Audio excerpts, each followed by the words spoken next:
मैं दिल से स्वागत करता हूं। अभी ये जो अपनी श्रृंखला शुरू हो चुकी है एग्रीकल्चर के प्रोडक्ट वाइज ट्रेनिंग्स की, ये बहुत इंपॉर्टेंट है क्योंकि आज तक क्या हम पूरा कॉमन ले रहे थे, सभी प्रोडक्ट अलग अलग ले रहे थे, लेकिन धीरे धीरे अपने को ये भी नॉलेज होना चाहिए कि कौन से प्रोडक्ट को कौन से स्टेज पे क्या अपने को कौन सा प्रोडक्ट अपना इस्तेमाल करना है। तो मैं मेरा स्क्रीन शेयर करना चाहूँगा यहाँ पे, ताकि अपने को अच्छा डिस्कशन के लिए हेल्प हो जाएगी। पूरे पूरे पीपीटी शुरू हो जाएगा। जस्ट एक मिनट चाहूँगा मैं।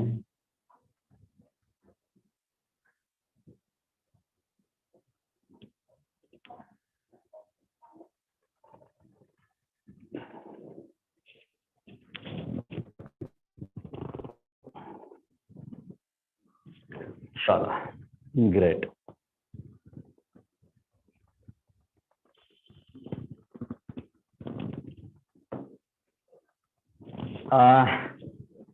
आज जो हम डिस्कशन करने जा रहे हैं कॉटन, इससे पहले ये तो स्लाइड है, इम्पोर्टेंट है सबके लिए, ये बहुत बार रिपीट हो चुका है। अपने जो डॉक्टर संतोष जी साने सर है, गुरुदत्ता सर है, इन्होंने भी अपने को बोला है कि बीजोइश के बारे में आज भी हम प्रोडक्ट पूरे डिटेल सेशन में हम इसके बारे में तो डिटेल बात करने ही वाले हैं। लेकिन ये नंबर्स आप नोट कर लीजिए, नहीं तो फिर इसका स्क्रीनशॉट लेके रखिए, ताकि ये नंबर्स अपने को लगेंगे एडवांस बुकिंग के लिए बीजू रिच के। एक बार बुकिंग जो है सब हम डिटेल बात करने वाले हैं। तो आज अगर बात करनी है तो जो सेकेंड लार्जेस्ट क्रॉप है इंडिया का, उसके बारे में जो कॉटन, ये बहुत सारे एरिया में इंडिया के पाया जाता है, हम लेते हैं। और इसका ओरिजिन अगर हम देखते हैं बाकी की, जैसे बाकी प्रोडक्ट की हमने सोचा कि दिखा कि इसका चीन से शुरुआत हुआ था, मतलब उसका ओरिजिन उस एरिया से हुआ था। लेकिन कॉटन एक ऐसा क्रॉप है जिसका ओरिजिन ही इंडिया है, अपना देश है। सबसे पहले कपड़ा कहाँ पे बनाया गया, तो अपने देश में ही बनाया गया था, ये अपने को मालूम होना चाहिए। तो ये चार अलग अलग किस्म के अपने पास कॉटन होते हैं, मतलब अलग अलग उसके स्पीसीज हम बोल सकते हैं। तो ये चारों के चारों स्पीसीज अपने देश में अच्छी तरह से लिए जाते हैं, सभी एरिया में अपने देश से ही इसका ओरिजिन हो चुका है कॉटन का। अगर कॉटन के बारे में अपने को और कुछ जानना है तो इसको एक सफेद सोना भी बोला जाता है, व्हाइट गोल्ड इसको बोलते हैं।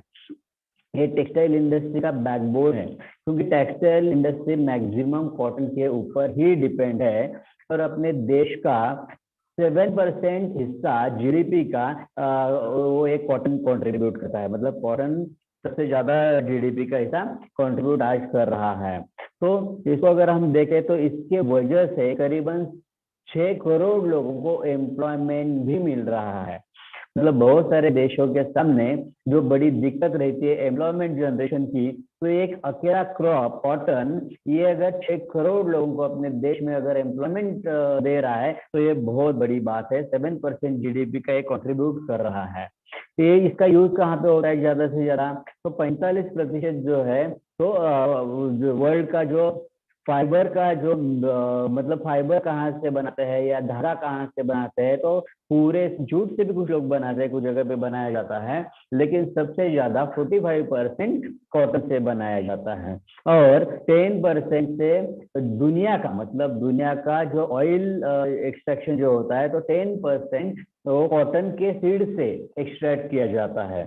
मतलब ये भी अपने को मालूम होना चाहिए। और ये एडिबल ऑयल की मैं बात कर रहा हूँ, जो खाने का तेल है, करीबन 10% इसका सरकी का बोलते हैं, या कॉटन के सीड से हम बनाते हैं।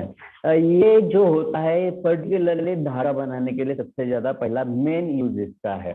लेकिन जो रुई रहती है, जो रॉ कॉटन रहता है, ये मेडिकल फील्ड में भी सर्जिकल पर्पज के लिए या ड्रेसिंग वगैरह के लिए, क्लीनिंग के लिए, इसके लिए भी इसका बहुत ज्यादा इस्तेमाल होता है। इसके साथ साथ कुशन्स है, पिलोज है, इसमें भी इसका ज्यादातर यूज होता है। लेकिन इसके साथ हाई ग्रेड का जो पेपर रहता है, तो रेयॉन्स रहते हैं, फिल्म्स रहते हैं, जो एक्सक्लूसिव रहता है, उसके लिए भी कॉटन इस्तेमाल किया जाता है। ये भी अपने को थोड़ा सा मालूम होना जरूरी है। और इसके जो सीड है, मतलब पहले जो कॉटन पूरा आता है, ऊपर का जब निकालते हैं तो उसका धागा बनता है। वो निकलने के बाद, जिनिंग के बाद जो उसका बीज बचता है, उसको क्रश करके उसे एडिबल ऑयल भी निकाला जाता है, खाने का तेल उसमें से निकला जाता है। और वो खाने का तेल इस बीज में से निकालने के बाद जो बचता है, जिसको केक बोलते हैं, वो कैटल फीड में इस्तेमाल किया जाता है। मतलब अगर हम इस पौधे के बारे में अगर देखते हैं, क्रॉप के बारे में देखते हैं, तो करीबन पूरा का पूरा क्रॉप, पूरा का पूरा पौधा कहीं ना कहीं उसका यूज होता है, उसमें से वेस्टेज ना के बराबर है। ये बहुत इंपॉर्टेंट है। तो इतना इंपॉर्टेंट अगर क्रॉप है तो उसके बारे में अपने को भी ज्यादा डिटेल मालूम होना चाहिए। बाकी क्या होता है कि ज्यादातर लोग बाकी कैश क्रॉप के ऊपर ज्यादा ध्यान देते हैं, गन्ना है या और किसी क्रॉप के ऊपर काम करना चाहते हैं। लेकिन ये कॉटन भी एक कैश क्रॉप ही है, नगद पैसा, अच्छा पैसा कमा के देने वाला ये क्रॉप है। और ये अगर पूरी दुनिया का अगर हम प्रोडक्शन देखते हैं कहाँ पे ज्यादा होता है, तो सबसे ज्यादा अपने इंडिया में, अपने देश में इसका प्रोडक्शन होता है। मतलब अगर हम टॉप 10 कंट्रीज अगर लेते हैं पूरे दुनिया की, पूरे वर्ल्ड की, तो इसमें से सबसे नंबर 1 पे कौन है, तो वो है अपना देश, अपना भारत देश। इसके बाद आता है चाइना का नंबर, उसके बाद यूएस है, उसके बाद ब्राजील है। लाइक वही धीरे धीरे बाकी का बहुत कम है, लेकिन हम इसमें एक नंबर पायदान पे खड़े हैं। इसका सबसे ज्यादा प्रोडक्शन या सबसे ज्यादा एरिया इंडिया में ही है। प्रोडक्शन और यील्ड के बारे में अगर देखते हैं तो वो भी सबसे ज्यादा अपने ही देश में लिया जाता है। अगर 2021 की अगर हम बात करते हैं तो करीबन 12.96 मिलियन हेक्टर, तो मतलब करीबन 1 करोड़ 29, मतलब 1 करोड़ 30 लाख एकड़ से ज्यादा एरिया अपने देश में कॉटन के अंडर है। अगर उसके जो कौन से स्टेट में ये कॉटन की फसल ली जाती है, इसको अगर देखना है तो तीनों जोन में, मतलब नॉर्थ जोन में अगर हम देखते हैं तो पंजाब है, हरियाणा है और राजस्थान है।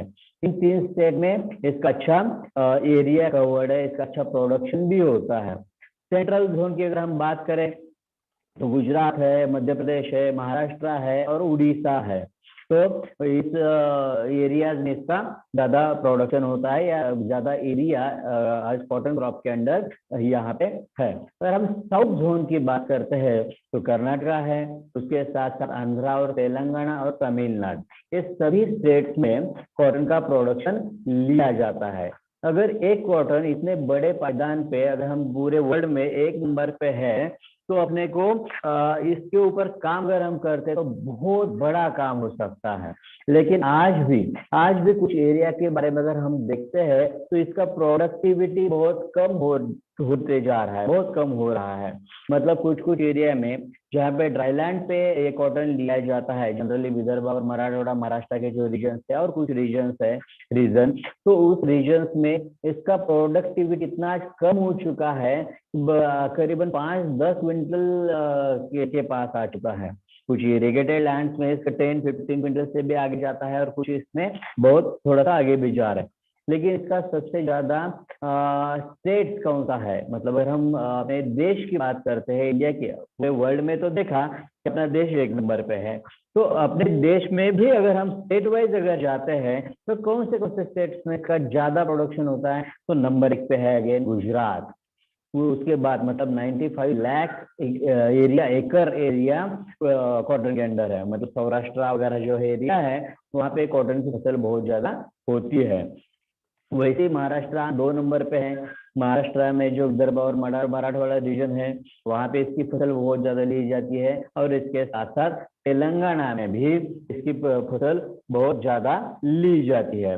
अब इसके बारे में अगर अपने को देखना है तो स्टार्ट टू एंड, और एक क्रॉप के बारे में हम थोड़ा सा जानेंगे, इसको समझ लेंगे, तो ही हम इसमें अच्छा काम कर सकते हैं, इसमें किसानों को गाइड कर सकते हैं। आजकल हम ऑर्गेनिक की बातें कर रहे हैं, फूड में मतलब खाने में ऑर्गेनिक हम ज्यादातर बात कर रहे थे, लेकिन कॉटन भी ज्यादातर आजकल ऑर्गेनिक भी डिमांड बढ़ते जा रही है। इसके पीछे का एक रीजन तो है एडिबल ऑयल और केक।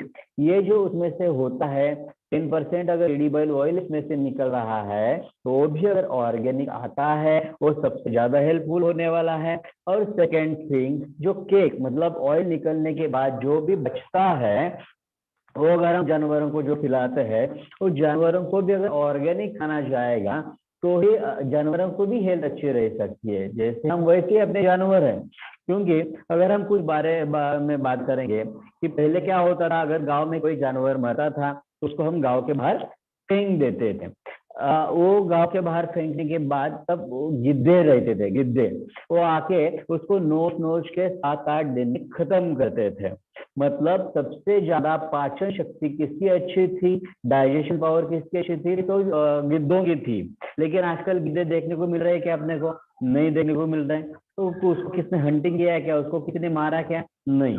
वो क्या हुआ, जो भी जानवरों ने चारा खाया था उसमें जो भी केमिकल गया था वो जानवरों के पेट में जाने के बाद उनके मांस और खून में गया, और ये कच्चा मांस गिद्ध ने खाया, इसलिए गिद्धे मर गए। ये भी अपने को सोचना चाहिए कि अगर अपने को अपने जानवर बचाने हैं, क्योंकि गिद्धों को अपने क्लीनिंग एजेंट बोलते थे। मतलब गिद्धों की पाचन शक्ति, गिद्धे मर गए मतलब अपने जानवरों की हेल्थ के ऊपर भी कुछ ना कुछ असर होने वाला है। वो जानवर अगर दूध देने वाले जानवर है तो उनके दूध से थ्रू भी अपने वो पेट में आने वाला है। मतलब अलग अलग एंगल से अगर हम सोचते हैं तो कॉटन जैसी फसल भी ऑर्गेनिक के ऊपर आना बहुत जरूरी है। और इसके साथ और एक इम्पोर्टेंट पॉइंट है, क्यों कॉटन को ऑर्गेनिक पे लाना है। पहली बात, एक तो ऑर्गेनिक पे लाने के बाद उसकी प्रोडक्टिविटी भी बढ़ने वाली है, लेकिन दूसरी इंपॉर्टेंट जो स्टेपल लेंथ बोलते हैं, मतलब कॉटन में जो धागा निकलता है वो धागा जब वो ऑर्गेनिक कॉटन रहेगा तो उसकी स्टेपल लेंथ अच्छी बढ़ती है, मतलब अच्छे क्वालिटी का धागा उसमें से निकलता है। इसीलिए कॉटन भी अपना ऑर्गेनिक पे आना बहुत जरूरी है। फिर कॉटन के बारे में एक बहुत दिन तक अपने खेत में रहता है, मतलब करीबन 6 से 8 महीने का एक क्रॉप है, ये फसल अपने खेत में रहती है। मतलब अगर कोई भी फसल 6 से 8 महीने तक अपने खेत में रहती है तो उसको देखने के लिए, उसकी देखभाल करने के लिए, उसको कंट्रोल करने के लिए, मतलब उसके ऊपर डिसीज पेस्ट भी ज्यादा आने की संभावना है, क्योंकि 6-8 महीने वो अपने खेत में रहने वाला है। समर में भी है, रेनी सीजन में भी है, विंटर में भी है, इस पूरे तीनों सीजन को कवर कर रहा है। तो जैसे जैसे क्लाइमेट चेंज होते हैं, सीजन चेंज होता है, वैसे वैसे इसके ऊपर डिसीज और पेस्ट, रोग और कीड़े ज्यादा आते हैं। तो उसको कंट्रोल अगर अपने को करना है तो उसको बेसिक लेवल से अपने को समझना पड़ेगा। मतलब सीड है, सीड के बाद कुछ सीडलिंग्स तैयार होते हैं, उसके बाद मतलब ये जो उसके स्टेप्स रहते हैं, ये पूरे स्टेप्स अगर हम सोच समझ के कौन से स्टेप पे कौन सा कीड़ा आता है, कौन सी डिसीज आ सकता है, और उसको हम अपने प्रोडक्ट से कैसे कंट्रोल कर सकते हैं, ये देखना बहुत जरूरी है। तो यहाँ पे आती है अपनी धन्वंतरि की टेक्नोलॉजी। टेक्नोलॉजी अगर हम इस्तेमाल करेंगे तो ही अच्छी फसल ला सकते हैं, क्योंकि बाकी सभी बिजनेस में उस बिजनेस का बेसिक नॉलेज लेके वो बिजनेस किया जाता था। मतलब किसी को डॉक्टर बनना है तो उसको डॉक्टर की पढ़ाई करनी जरूरी है, किसी को इंजीनियर बनना है तो उसकी बेसिक पढ़ाई करनी जरूरी है। लेकिन खेती एक ही ऐसा बिजनेस है, हाँ मैं उसको बिजनेस ही बोलूंगा, क्योंकि आज अगर पूरी दुनिया इसके ऊपर डिपेंड है, मतलब हम स्कूल से लेवल से सुनते आ रहे हैं कि अपना देश कृषि प्रधान देश है, एग्रीकल्चर के ऊपर अपनी 70% जनता डिपेंड है। लेकिन मैं हमेशा बोलता हूँ कि 100% जनता अपने एग्रीकल्चर के ऊपर डिपेंड है, 100%। क्योंकि बहुत सारे लोग मुझे यहाँ पे क्रॉस करते हैं, बोलते हैं मैं तो इंजीनियर हूँ, मैं तो डॉक्टर हूँ, हमारे पास खेती नहीं है, हम आज तक कभी खेती में गए भी नहीं, फिर भी आप कैसे क्या बोलते हैं कि हम भी खेती के ऊपर डिपेंड है। तो मैं उनको एक ही सवाल पूछता हूँ, दुनिया में, पूरी दुनिया में मुझे एक ऐसा आदमी दिखाइए कि जो खाना नहीं खाता होगा। फिर वो खाना आता कहाँ से है? खेती से है। तो ये सब आपने को मालूम होना चाहिए कि जिस बिजनेस के ऊपर पूरे दुनिया की 100%, 100% जनता डिपेंड है, तो उसके ऊपर हम सोच समझ के अगर काम करें तो ये सोच समझ के स्टडी करके इसका टेक्नोलॉजी इस्तेमाल करके इसमें काम करना बहुत जरूरी हो चुका है, क्योंकि इसके पीछे का और एक बड़ा रीजन है। पहले हर एक के पास एकरेज बहुत बड़ा रहता था, मतलब किसी के पास 100 एकड़ जमीन है, किसी के पास 50 एकड़ है। लेकिन बाद में जैसे जैसे 2 भाई है, 3 भाई है, उन्हें बंटवारा हुआ, हर एक को 10-10, 20-20 एकड़ आ गई। उसके बाद उनके बच्चे, ऐसे करते करते आज अगर हम देखते हैं तो पर कैपिटा लैंड जो है वो बहुत कम होते जा रही है। एक बात, दूसरी बात, अपना अर्बनाइजेशन बढ़ रहा है, मतलब सिटी एरिया बढ़ रहा है, खेती के प्लॉटिंग हो रहे हैं, वहां पे कंस्ट्रक्शन हो रहे हैं, इसके वजह से भी खेती कम होते जा रही है। और इसके साथ साथ उपज भी कम होते जा रही है, उपज भी कम होते जा रही है। अगर अपने को उपज बढ़ानी है, क्योंकि कम एरिया में अगर ज्यादा लोगों को खाना खिलाना है, या ज्यादा लोगों को कपड़ा देना है, जो भी एग्रीकल्चर से जो भी चीजें आती है उसका प्रोडक्शन अगर हम बढ़ा सकते हैं, तो ही हम पूरे इंडिया की जो रिक्वायरमेंट है वो मीट आउट कर सकते हैं, फुलफिल कर सकते हैं। अब अपने देश की जो रिक्वायरमेंट फुलफिल करने के लिए अपने को मिट्टी को समझना बहुत जरूरी है, क्योंकि अनाज या खेती होती कहाँ पे है? मिट्टी में। अगर हम मिट्टी को ही नहीं समझेंगे तो खेती क्या करेंगे? क्योंकि मिट्टी में से सब उगता है, सब जर्मिनेशन होता है, सब फसल आती है। वो मिट्टी के बारे में कोई बात नहीं करना चाहता। लेकिन जब से धनवंतरि ने एग्रीकल्चर में काम करना शुरू किया है, फिर सभी लोग अपने, फिर डॉक्टर संतोष जी साहनी सर होंगे, या गुरुदत्त लांतुरे सर होंगे, या बाकी जो भी महागुरु है एग्रीकल्चर के, सभी लोग इसके ऊपर है, फिक्स है, इसके ऊपर ही डटे है कि अपने अगर मिट्टी को हम मजबूत बनाएंगे तो ही फसल अच्छी ला सकते हैं, हम उसका उपज अच्छी बना सकते हैं। उसको मिट्टी को बहुत अच्छा करना बहुत जरूरी है। क्योंकि देखो ना, अगर हम फसल की इतनी चिंता करते हैं, इतने केयर करते हैं, फिर भी कभी कभी फसल खराब हो जाती है। लेकिन जंगल में अगर कोई बीज गिरता है तो वहां पे कितना बड़ा पेड़ तैयार होता है। उस बीज को कोई समय पे पानी देता है, कोई उसके बाद छिड़काव करता है? कुछ भी नहीं, क्योंकि वो मिट्टी ही उतनी मजबूत है कि उसके वजह से वो वहां पे बड़ा पेड़ तैयार होता है। अपने को अपनी जमीन को वैसे बनाना है। फिर अपने को जमीन को वैसे बनाना है तो जमीन को जिंदा बनाना पड़ेगा, जो भी मरने के कगार पे है। इसके लिए अपने को स्टेप बाय स्टेप अगर हम धनवंतरि के प्रोडक्ट, अपने प्रोडक्ट अगर इस्तेमाल करते जाएंगे तो डेफिनेटली पिछले 15-20 साल में जो अपनी जमीन खराब हो चुकी है, हम सब मिलके अगले 3 या 4 साल में इसको पहले जैसी अच्छी जमीन बना सकते हैं, अपनी प्रोडक्टिविटी बढ़ा सकते हैं। प्रोडक्शन की मैं बात नहीं कर रहा हूँ, प्रोडक्टिविटी। प्रोडक्शन बोले तो 1 एकड़ में कितना आया, लेकिन प्रोडक्टिविटी पर एकड़ अपना कितना यील्ड आ रहा है रेगुलर, ये आपको समझना बहुत जरूरी है। तो इसकी शुरुआत, कोई भी फसल की शुरुआत अगर अपने को करनी है, आज भी हम एग्रीकल्चर के कॉटन प्रोडक्ट के ऊपर बात कर रहे हैं, तो अपने को जमीन तैयार करने से अपना काम शुरू होता है। तो अभी जमीन में सबसे पहले क्या होता है, कुछ लोगों का गेहूं निकल के गया है, वो उसके बाद में अगर कोई कॉटन लगने वाला है अभी रेनी सीजन में, पहले खेत तैयार करता है। तो उसके पहले वो कभी कभी जो गेहूं का बचा कुचा जो रहता है, जिसको पराली बोलते हैं, उसको जला देता है। लेकिन इसको जलाने के बगैर हम उसको अगर खाद में परिवर्तित करेंगे तो वहां पे खेती और खराब होने से हम रोक सकते हैं। क्योंकि जलाने की वजह से क्या होने वाला है, एक तो पोल्यूशन बढ़ेगा, तो कार्बन डाइऑक्साइड बढ़ने की वजह से अपने को सांस लेने में दिक्कत आएगी। और अभी हम कोरोना में देख रहे हैं, सांस लेने को दिक्कत आने की वजह से कितने लोगों की जान जा रही है। तो इसलिए अपने को किसान को सबसे पहले रोकना है कि भाई तो इसको जलाना नहीं है। तो उसको डीप फ्लोइंग करके, मतलब बारिश के पहले उसको डीप फ्लोइंग करके अच्छे से हल उसमें से चला के, उसको जब पहली एक आध दूसरी बारिश होती है तब उसके ऊपर अपना ये जो कंपोस्ट जो प्रोडक्ट है, वो भाभा एटॉमिक रिसर्च सेंटर ने, अपने देश की सबसे बड़ी जो संस्था है उसने बनाया है। और ये मार्केटिंग के लिए अपने साथ, धनवंतरि के साथ उन्होंने कोलैबोरेशन किया है। ये अपने लिए बहुत प्राउड फील करने वाली बात है। और धनवंतरि के साथ ही क्यों? क्योंकि जब और उनको ये प्रोडक्ट हर एक किसान तक पहुंचाना है, क्योंकि ये अपने देश की जरूरत है, तो ये अगर हर एक किसान तक पहुंचाना है तो उन्होंने देखा, उनको एक ऐसी कंपनी चाहिए, एक ऐसी ऑर्गेनाइजेशन चाहिए थी कि जो इथिकली काम करता होगा, जो अपने वैल्यूज कभी छोटा नहीं होगा। तो धनवंतरी के पास उनको मिला, यही एक कंपनी जो इसी के लिए काम कर रही है। दूसरी बात, ये सिर्फ प्रोडक्ट बेचने का काम नहीं कर रहे हैं, ये किसानों में अवेयरनेस आ रहे हैं और फिर वो क्यों इस्तेमाल करना है वो बता के कैसा कैसा फायदा होने वाला है ये बता के प्रोडक्ट किसानों तक पहुंचा रहे हैं, ना मात्र एकदम कम से कम प्रॉफिट पे, मतलब ना के बराबर प्रॉफिट हम इससे कमा रहे हैं। तीसरी बात, नेटवर्क भी होना चाहिए, मतलब हर एक किसान तक ये प्रोडक्ट कैसे पहुंचेगा, तो धनवंतरी का पूरे अपने देश में अपना नेटवर्क फैल चुका है, इसलिए उनको भी अच्छा लगा कि चलो यही एक कंपनी इनसे तो हम पूरे के पूरे देश में ये प्रोडक्ट पहुंचा सकते हैं।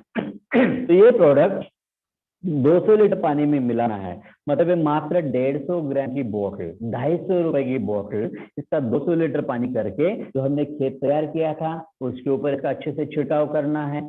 या बहुत सारे लोग गोबर खाद डालते हैं, मतलब बीज बुआई करने से पहले लोग गोबर का खाद खेत में फैला देते हैं, डाल देते हैं, लेकिन आजकल अच्छी क्वालिटी का गोबर का खाद ही देखने को नहीं मिल रहा है, जो भी हम गोबर ही डाल रहे हैं, हम तो बोलते हैं कि गोबर ही डाल रहे हैं, गोबर खाद कहाँ अच्छी क्वालिटी का मिल रहा है।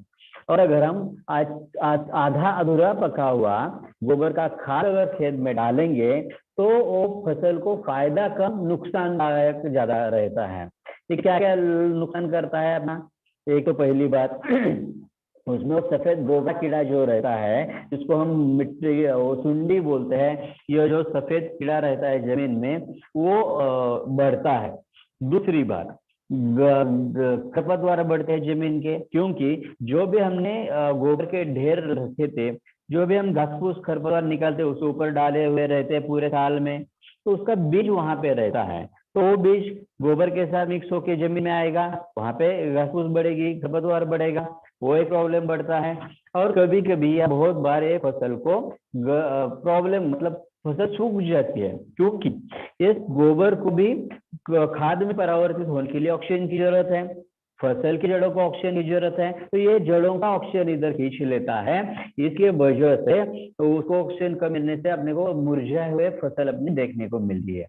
इसके पहले अगर एक ढेर के ऊपर उसको अच्छे से पानी अगर मारते हैं और उसके ऊपर एक कंपोस्ट सीरीज का हम छिड़काव करते हैं, 3-4 दिन उसको ढक के रखते हैं और उसके बाद वो गोबर का खाद अगर हम जमीन में फैलाएंगे तो सबसे ज्यादा फायदेमंद रहेगा। कैसे, एक तो उसमें खरपतवार नहीं बढ़ेंगे, क्योंकि जो भी घास फूस का वहां पे बीज गया था उसका भी खाद बन गया, वो जो इसके अंडे थे वो इल्लियों के सुंडी के वो मर गए, मतलब जो उमनी बोलते हैं मराठी में उसको, वो मर गए। इसके साथ साथ बाकी जो प्रॉब्लम ऑक्सीजन की कमी होने वाली थी फसलों की जड़ों को वो कम होने वाली है, ये सब बेनिफिट अपना कंपोस्ट ही देता है। और जमीन का जो पहला वाला प्रणाली था वो जलाने के वजह से जो नुकसान होने वाला था अपनी जमीन का, मतलब एक तो हवा में पोल्यूशन तो होने ही वाला था, उसको रोकेगा। उसके बाद जो केंचुए मरने वाले थे हीट से जाने के बाद वो बच गए, जो बैक्टीरिया जमीन के हैं वो बच गए। ये सब बेनिफिट एक कंपोस्ट के वजह से अपने फसल को मिलने वाले हैं। तो सबसे इम्पोर्टेंट पहली अपनी स्टेप क्या रहेगी, तो कोई भी फसल लगाने से पहले या तो गोबर खेत के ढेर के ऊपर या खेत में जब नमी रहती है तो उसके बाद अपना एक कंपोस्ट का छिड़काव कंपल्सरी अपने उनको करने के लिए बोलना है। इसके बाद सबसे इम्पोर्टेंट स्टेज आती है सीड, बीज, जो सबका बेस है।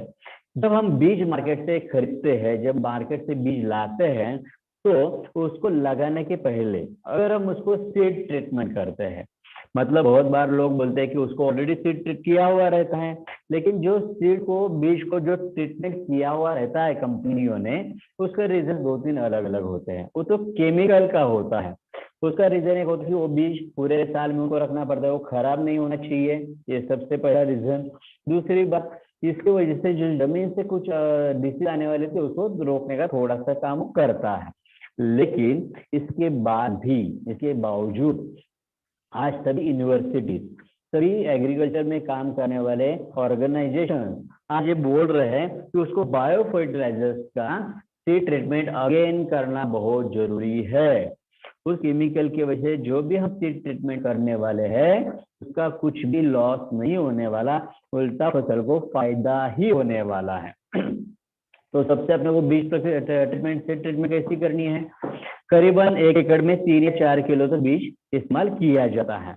उसको अगर हम 50 मिली बीजो रिच और 50 ml आरपीएस ये दोनों मिला के उस बीज को अच्छे से अपने हाथ में हैंड ग्लोव्स पहन के उस बीज को अच्छे से ठीक से आराम से उसको अगर हम लगाते हैं, उसके बाद 15-20 मिनट तक, आधे घंटे तक ज्यादा से ज्यादा अगर हम उसको छांव में सुखाएंगे तो सूखने के बाद अपने को ये बीज बोने के लिए देना है।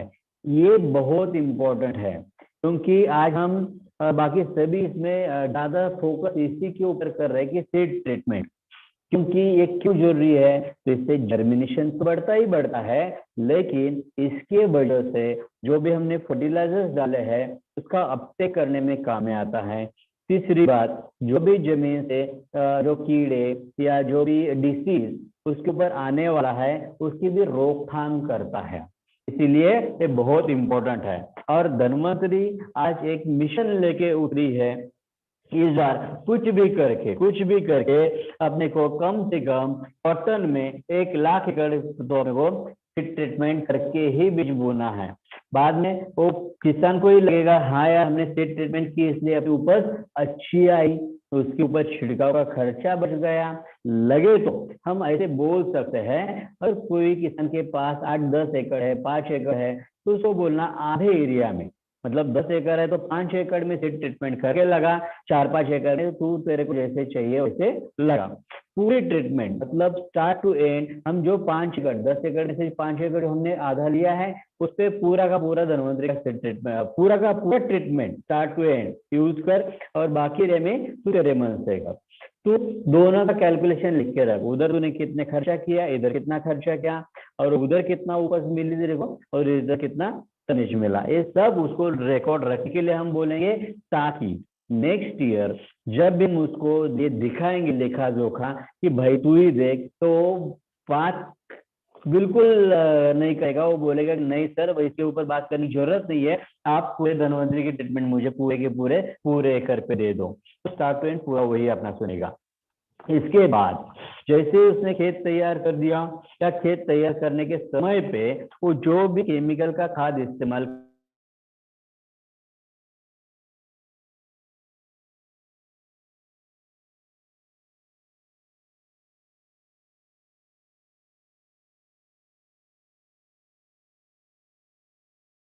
करने वाला है, जो बेसल डोज जनरली लोग बेसल डोज, तो इसको 25% अपने को कम करना है, क्योंकि आजकल हम देख रहे हैं कि खाद की मात्रा का खर्चा भी, खाद की कीमतें भी बढ़ते जा रही है। हर एक बोई के पीछे, बैग के पीछे 100 रुपए से लेके 700 रुपए तक रेट बढ़ रहे हैं, मतलब 1800-1900 रुपए तक एक डीएपी की बैग चल रही है। तो अपने को करना क्या है, उसको बोला है उसमें का एक बैग कम कर और उसके छोड़ के उसमें आरपीएच क्षेत्र जो अपना ग्रैन्यूअल है वो उसमें अपने को डालने के लिए बोलना है। 1 एकड़ में 5 किलो आरपीएच क्षेत्र ग्रेन्यूल डालना है। अभी ये 5 किलो पैकिंग में भी आ चुका है। जब ये पूरे 1 एकड़ में 5 किलो डालेगा तब उसको फसल का नजारा ही अलग देखने को मिलने वाला है, जहां आप इस्तेमाल नहीं किया है उससे, क्योंकि ये सबसे मिट्टी की क्वालिटी बढ़ाएगा। मिट्टी में जो भी हम फसल लगाने वाले हैं उसके सबसे जड़े लाने के लिए हेल्पफुल रहने वाला है, और मिट्टी में केंचुए बड़े दिखेंगे, उसमें का अपने को बैक्टीरिया की काउंट बढ़ रही है, ये भी अपने को देखने को मिलेगा। एग्जैक्ट बैक्टीरिया का ऐसे नजर से देखने को नहीं मिलेगा, लेकिन उसको फसल के बदलाव में वो फसल देख के उसको आइडिया आएगा इसमें कुछ ना कुछ अलग है। अब इसके बाद जैसे ही फसल की जर्मिनेशन होती है, फसल थोड़ी सी ऊपर आ जाती है, तो उस समय से ही उसके ऊपर कुछ रस चूसते कीड़े आना शुरू हो जाता है, रस चूसने वाले कीड़े आने शुरू होते हैं। उसी समय जैसे ही फसल 2-4 पते पे आती है, उस समय पे अगर अपना टैपोरिच जो अपने ट्रैप है, स्टिकी ट्रैप, ये अगर हम वहां पे लगाएंगे, मतलब यहाँ पे 1 एकड़ में अपने को 2 बॉक्स लगाने हैं। 2 बॉक्स मतलब एक बॉक्स में कितने आते हैं, 5 पीले और 5 नीले, A4 साइज के मार्केट में भी अपने को मिलते हैं, लेकिन छोटी साइज रहती है और जनरली सिर्फ पीले अपने को देखने को मिलते हैं। लेकिन अगर हम दोनों ही किस्म के अगर लगाते हैं, पीले और नीले, तो सभी किस्म की रस चूसने वाले कीड़े ये दोनों कलर की तरफ अट्रैक्ट होते हैं और उसको चिपकते हैं। मात्र 600 रुपये अपना खर्चा आने वाला है, मात्र 600 रुपया। लेकिन एक 600 रुपये की वजह से उसका कम से कम 5 से 6 हजार रुपए तक का छिड़काव का खर्चा बचने वाला है। और रोग सूचक कीड़ों के लिए मारने के लिए जो दवा इस्तेमाल होती है, सबसे ज्यादा डरावनी, डेंजरस होती है, कि इसको सिस्टेमिक बोलते हैं। ये पत्तों के वगैरह सब अंदर जाती है। तो इसको अगर अपने को रोकना है तो अपने को ये ट्रैपोरिज कंपल्सरी इस्तेमाल करना है। और अपने जो स्टिकी ट्रैप्स है उसका ग्लू उतना स्टिकीनेस इतना स्ट्रांग है कि पूरे बारिश के दिन में भी 3 से 6 महीने तक ये खराब नहीं हुए हैं। मतलब कम से कम 3 महीने तो उसका ग्लू बढ़िया रहता ही रहता है। इवन जब धूपाला रहता है, टेम्परेचर बढ़ता है, तो भी इसका ग्लू पिघलने वाला नहीं है, क्योंकि इसके इंपोर्टेड क्वालिटी का ग्लू इसके ऊपर लगाया हुआ है। ये भी बहुत कम कीमत में, मतलब ना प्रॉफिट ना लॉस के बेसिस पे हम इसको किसानों के फायदे के लिए जरूरत है, इसलिए इसको हम प्रमोट कर रहे हैं। क्योंकि इसको प्रमोट करने के लिए जैसे अपने महागुरु डॉक्टर सदुष किसाने सर, गुरु सर, इनके साथ साथ जो कंपनी की मैनेजमेंट है, उन्होंने भी इमीडिएट यस बोल दिया कि अगर ये सचमुच इतना जरूरी प्रोडक्ट है, हम बहुत कम कीमत में इसको किसानों तक पहुंचाएंगे। मतलब एक सोशल रिस्पॉन्सिबिलिटी एक रहती है, वो हम लेके उसके ऊपर अच्छे से काम कर रहे हैं। अब इसके बाद मतलब हमने टैप तो लगा दिए, ट्रैप लगाने के बाद बहुत सारे कीड़े तो उसको चिपकने वाले हैं, लेकिन फिर भी अगर कुछ ज्यादा अटैक है, क्योंकि आजू बाजू के लोग इतना केयर नहीं ले रहे, तो यहाँ पे अगर बाई चांस अटैक बढ़ता भी है तो अपने को वहां पे भी अपने हथियार है, अपने वहां पे भी बहुत अच्छा काम करने वाले जो अपने प्रोडक्ट है, जो अपने हाथ में है, उसका अपने को प्रॉपर समय पे इस्तेमाल करना है। जैसे फसल थोड़ी सी ऊपर आ जाती है, उसके बाद मतलब बीज बोने के बाद, उसके बाद आने वाली जो पहली अमावस है, उसके 1-2 दिन पहले अपने को इम्यूनोरेज अल्ट्रा का वहां पे छिड़काव करना है। पूरे इसमें इम्यूनोरेज अल्ट्रा का अपने को छिड़काव करना है, ताकि उसको प्रिवेंट करे। मतलब अपने को सबको अभी इम्यूनोरेज अल्ट्रा के बारे में तो बहुत जानकारी है, फिर भी अगर शॉर्ट में देखना है, अमावस के 2 दिन आगे पीछे अंधेरा ज्यादा रहता है, उस समय कीटकों का मिलन होता है, उसमें अंडे डाले जाते हैं और उस अंडों में से 4-5 दिन में इलिया या कीड़े बाहर आ जाते हैं। तो इसको अगर अपने को रोकना है, तो अगर अपना इमरिच अल्ट्रा का वहां पे छिड़काव हो गया तो वहां पे मिलन ही नहीं होगा, क्योंकि वहां पे एक गंदी स्मेल रहती है, मिलन ही नहीं होगा वहां पे कीड़ों का, तो अंडे ज्यादा नहीं डलेंगे। अगर बाई चांस कुछ अंडे डलते भी है तो इसमें अंडे मारने वाली दवा भी है, मतलब जाड़वा जो है उसमें अंडे भी मारने की दवा है, तो अंडे मर गए।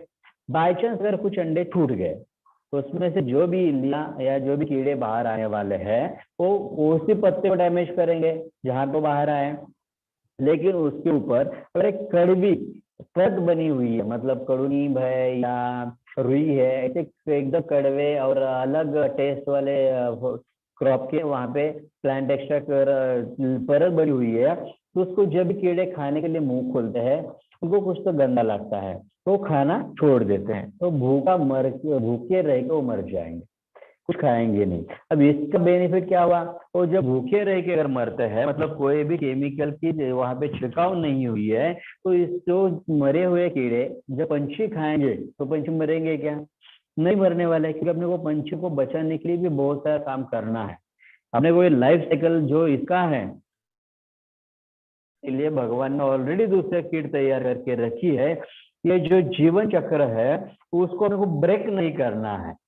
हम अपने नुकसान करने वाले कीड़े मारने के चक्कर में अपने जो दोस्त कीड़े रहते हैं, मतलब उस कीड़े को खाने वाले दूसरे कीड़े, उनको भी हमने मार दिया है। तो अपने को उनको भी नहीं मारना है, उनको बचाना है, ऐसे पंछियों को बचाना है। तो अपने हम क्या किया, पहले इम्यूनिटी अल्ट्रा का छिड़काव कर दिया, उसके बाद और एक 15 दिन के बाद अगर कुछ और कीड़े अपने को देखने को मिलते हैं, अगर कीड़े वहां पे आते हैं, तो अपने पास सिल्कोरिच है, तो इस सिल्कोरिच हो, इम्यूनरिच हो या और कोई अपना क्रॉप गार्ड हो, ये जब भी हम छिड़काव करेंगे तो इसमें आपको कंपल्सरी सिल्कोरिच का इस्तेमाल करना है। अभी बहुत लोग बोलते हैं कि अभी बारिश होगी इसलिए स्टिकर यूज करना है। नहीं, अपना स्टिकोरिज सिर्फ बारिश के दिनों में ही यूज करना है, इस्तेमाल करना है, ऐसा नहीं है। वो पूरे साल भर अपने को इस्तेमाल करना है। जब भी हम छिड़काव करेंगे किसी भी चीज का, उसमें अपने को अपना स्टिकोरिज लेना ही लेना है। क्योंकि स्टिकोरिज सिर्फ चिपक नहीं है, मतलब सिर्फ वो दवा को चिपकाने का काम नहीं करता है, और सिर्फ स्टिकर नहीं है, वो एक्टिवेटर है, पीएच बैलेंस भी हम उसको बोल सकते हैं, वो स्प्रेडर है। मतलब वो दवा का रिजल्ट 10 गुना बढ़ाने का काम अपना स्टिकोरिज करता है। उसकी मात्रा भी बहुत कम है। मतलब अपनी छोटी सी जो बोतल है 50 मिली की, पूरे 200 लीटर पानी में उतना सफिशिएंट है। मतलब 1 लीटर पानी के लिए सिर्फ 0.25 मिली हो चाहिए। तो हमने पहले जैसे इमली छटा का छिड़काव किया, उसके 15 दिन के बाद अगर कुछ अपने को वहां पे कीड़े देखने को मिल रहे हैं, तो अपना सिल्कोरिच अपने को इस्तेमाल करना है। क्योंकि सिल्कोरिच जब हम छिड़काव करते हैं तो पत्तों के ऊपर उसकी एक परत बनती है, उसके ऊपर से कोई भी कीड़ा जब चलता है, रेंगता है, तो उसकी बॉडी पंक्चर हो जाती है। और पंक्चर होने के बाद वहां से पूरा का पूरा पानी खींच लिया जाता है। ये हाइग्रोस्कोपिक पाउडर है, तो कीड़े वैसे ही मर जाते हैं। जब सिलिकॉन पाउडर वो पत्तों के अंदर जाएगी, वो फर्टिलाइजर जैसा काम करेगी, पत्तों को वो एक प्रोटेक्शन देगी, कीट उसके ऊपर ज्यादा अटैक नहीं करेंगे। मतलब इस एंगल से भी ये सिल्वरिज वहां पे काम करता है। लेकिन इसके बाद भी अगर कुछ कीड़े आ रहे हैं, या उससे ज्यादा कुछ सफेद मक्खियां वहां पे आ गई है, या हम उसको मिलीबग्स बोलते हैं, अगर वो वहां पे आ चुका है, तो वहां पे अपने को क्या करना है, इस क्रॉप गार्ड का इस्तेमाल करना है। इस क्रॉप गार्ड का, ये ब्रह्मास्त्र हम इसको बोल सकते हैं। लेकिन ये इस्तेमाल करने के टाइम पे जमीन में नमी होनी बहुत जरूरी है। जमीन में नमी होनी चाहिए, तभी जाके का बहुत अच्छा रिजल्ट आएगा। और दूसरी बात, अगर इसका छिड़काव हम शाम के समय में करेंगे तो और अच्छा है।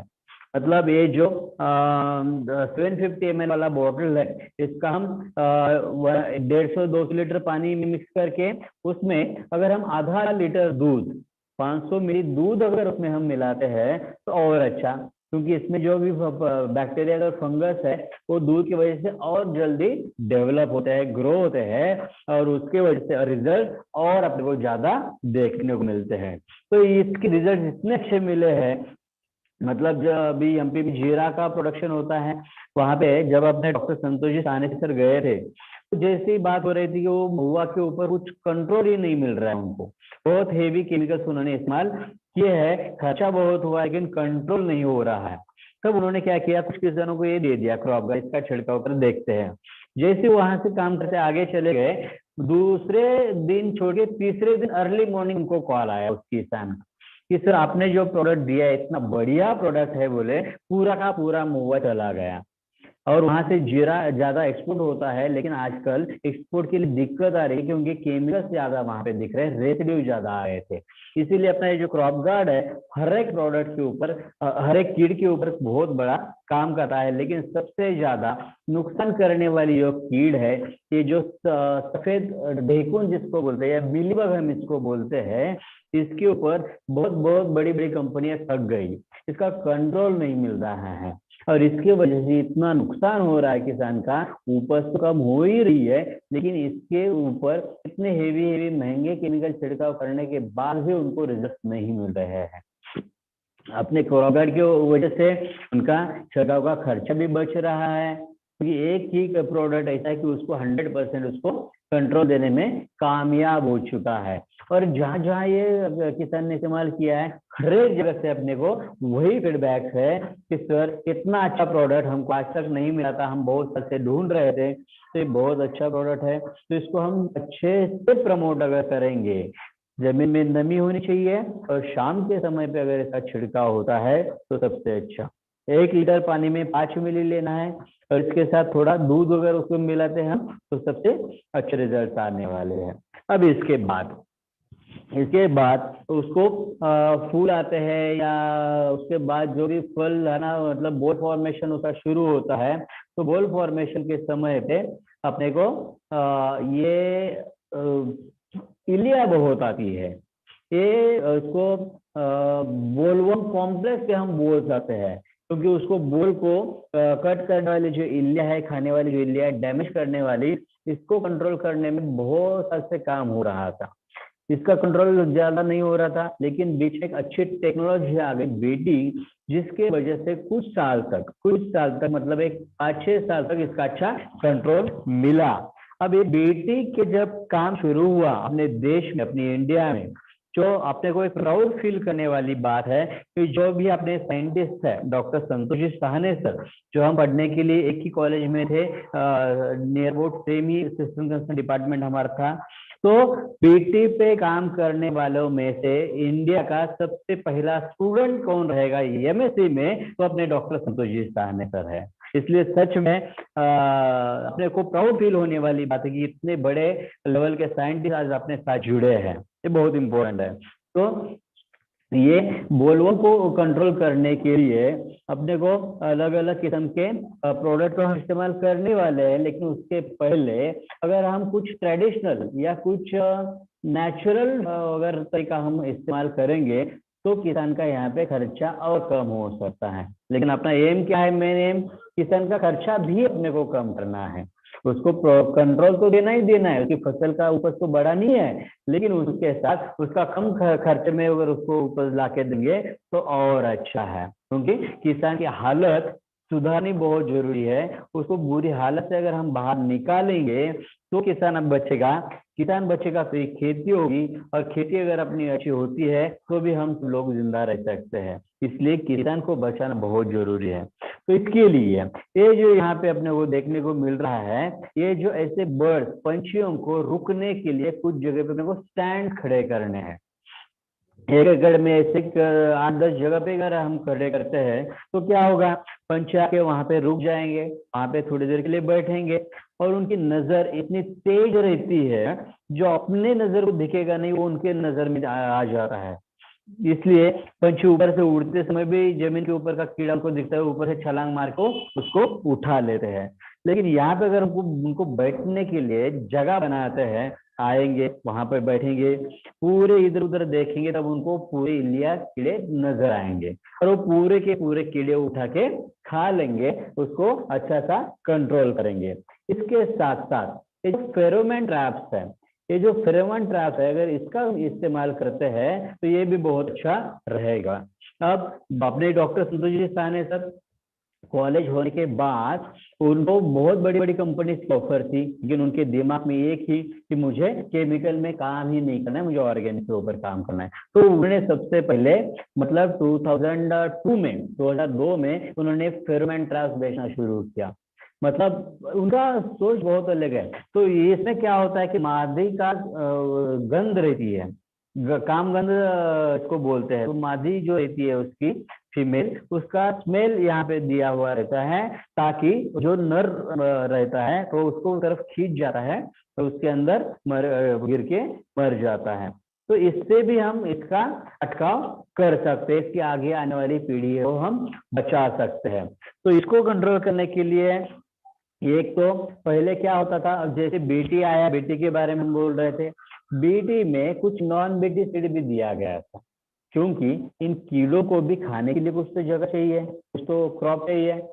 पूरा 100% हम कोई भी कीट कंट्रोल नहीं कर सकते, क्योंकि हम आज 20-25 साल से छिड़काव करते आ रहे हैं।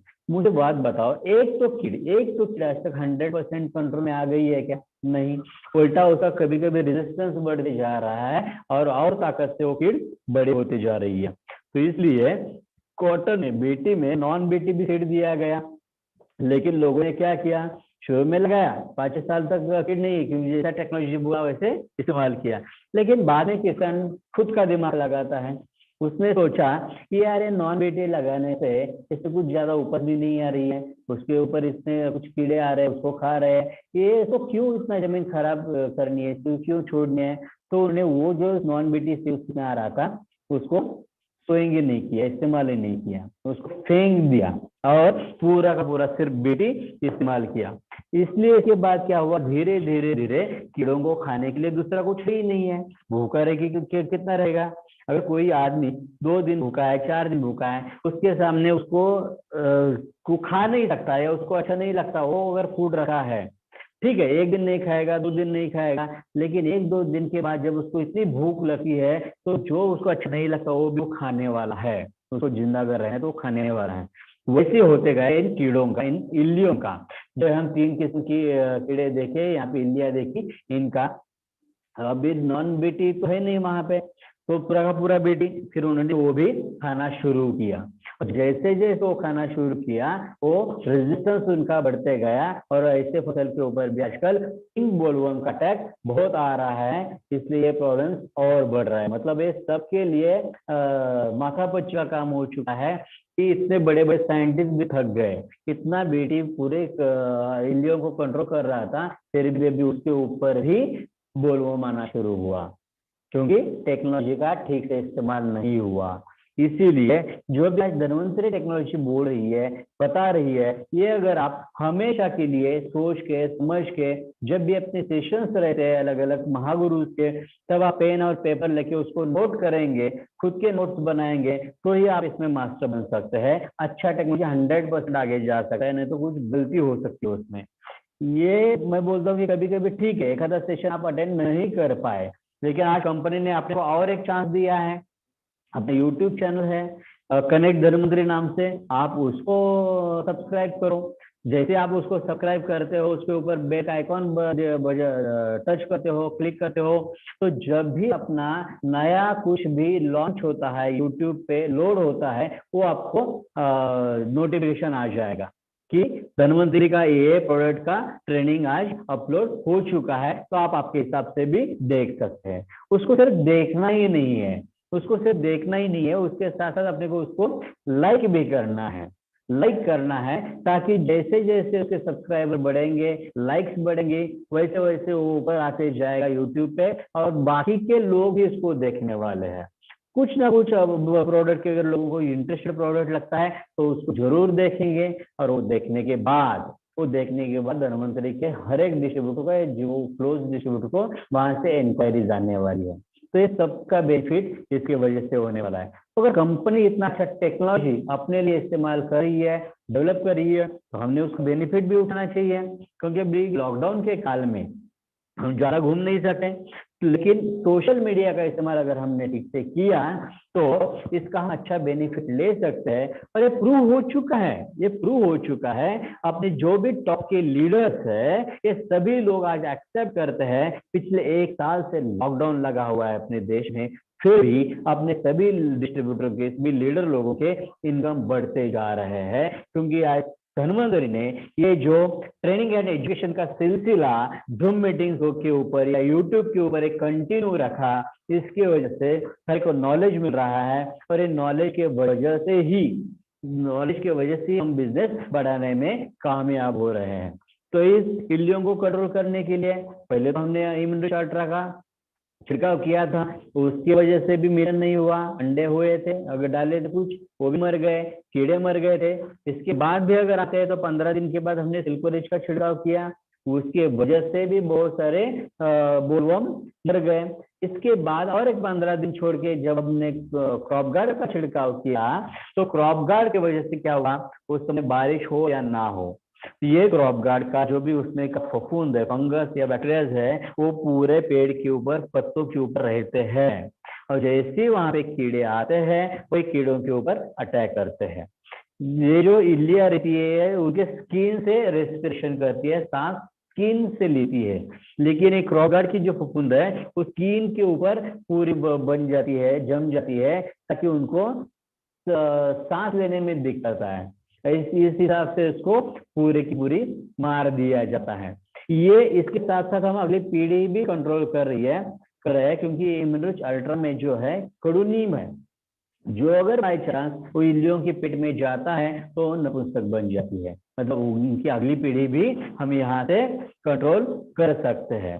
अब इसके बाद बहुत जगह पे इससे होता है, ये तो बारिश के दिनों का क्रॉप है, तो बारिश जब ज्यादा होती है, पानी जम जाता है मिट्टी में, तो अपने को ऐसा पूरा मरा हुआ, पूरे सड़ना वहां पे आया हुआ देखने को मिलता है। रूट रॉट जिसको हम बोलते हैं, या विल्ट वहां पे आ जाता है। तो उसको अगर हम खींच के उखड़ के देखते हैं तो उसकी जड़ें पूरी की पूरी सड़ गई है, ऐसे अपने को देखने को मिलता है। तो इसके लिए अपने पास बहुत ही अच्छा प्रोडक्ट है सॉइल गार्ड।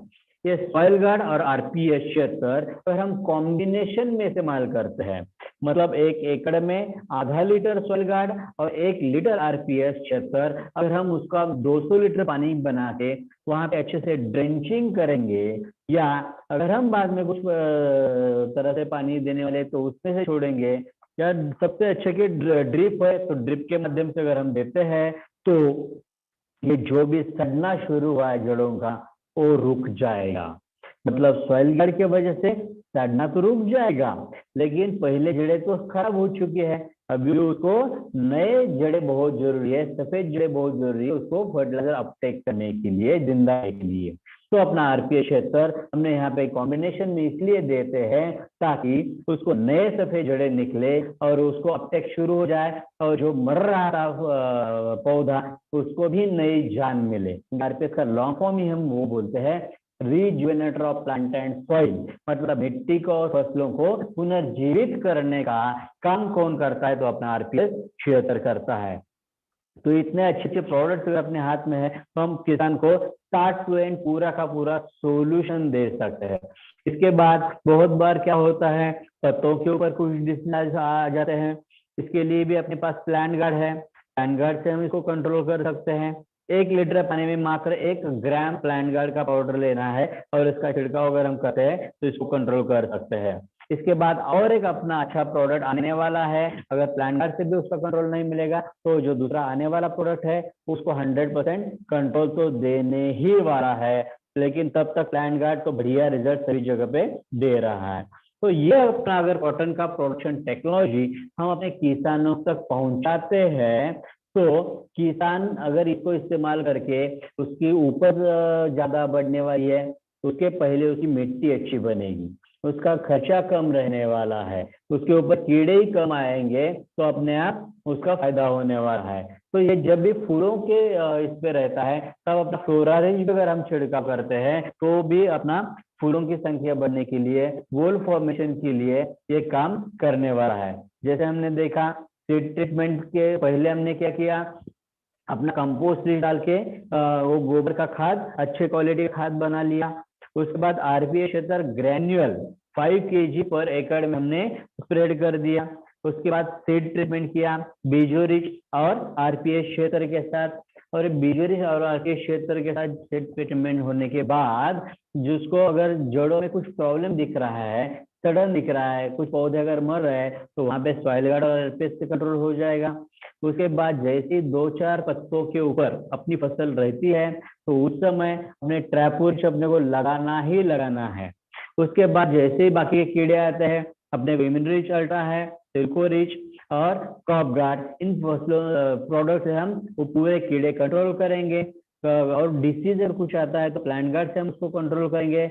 और सबसे अच्छा फूलों की संख्या बढ़ने के लिए, फ्लावर ड्रॉप ना हो, बोल फॉर्मेशन ज्यादा हो, उपज बढ़े, इसलिए उसको अगर हम उस समय पे जब 5% फूल निकलना शुरू होते हैं उस समय पे अगर अपना फ्लोरारिज और आरपीएस कॉम्बिनेशन में अगर हम छिड़काव करते हैं, या उसके और एक 10-15 दिन के बाद और एक उसका सेम स्प्रे अगर हम लेते हैं, तो उसकी उपज डेफिनेटली बढ़ने वाली है।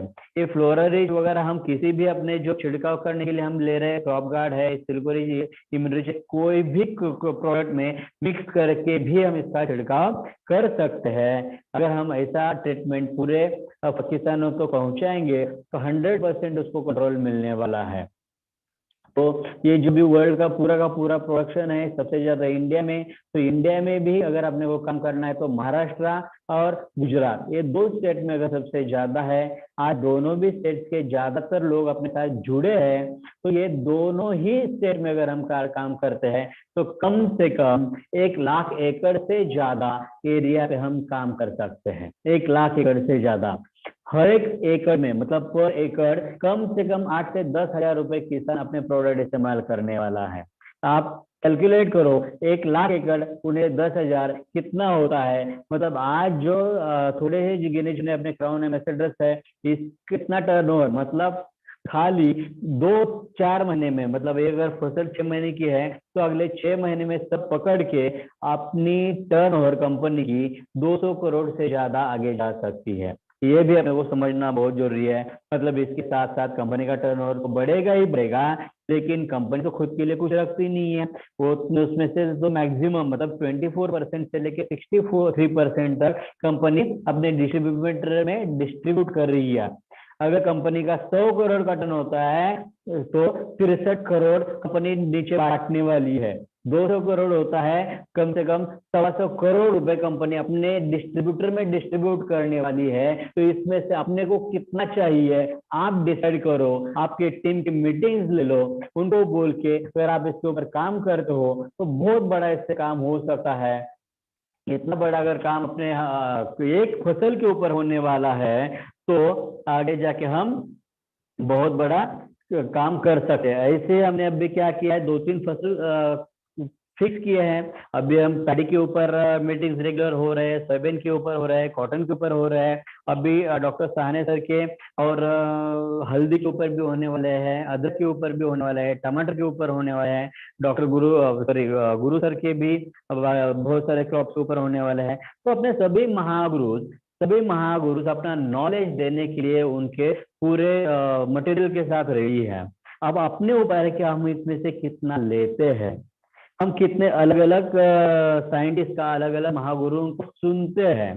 क्योंकि बहुत बार क्या होता है, अगर हम किसी को सुनते हैं, बहुत बार उसका जो अभी टॉपिक चल रहा है तो हम उसके बारे में सोचते रहते हैं, तब तक वो आगे के टॉपिक पे चले गए रहते हैं गुरु। तो इसलिए कभी कभी अपना वो टॉपिक स्किप होता है। इसीलिए अगर हम रेगुलर मीटिंग अटेंड